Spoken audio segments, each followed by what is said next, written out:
વાલી, happy wedding anniversary. Same to you. આજો તારે માટે શું લાવ્યો? હીરાની વીટી?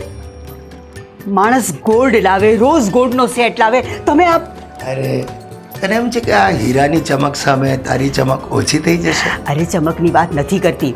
આને તમે વેચવા જશો ને તો એનું રિટર્ન નહીં મળે અને આનો કોઈ ભરોસો પણ નહીં. અરે આ વેટી સમર્થ જ્વેલરીમાંથી ખરીદી છે અને એ પણ 100% એક્સચેન્જ ઓફર અને બાયબેક ગેરંટી સાથે. Thank you. ડાયમંડ જ્વેલરી માટે એક જ વિશ્વસનીય નામ, સમર્થ જ્વેલરી. ખરીદી માટે આજે જ પધારો. સમર્થ જ્વેલરી, 100 ટચનો વિશ્વાસ.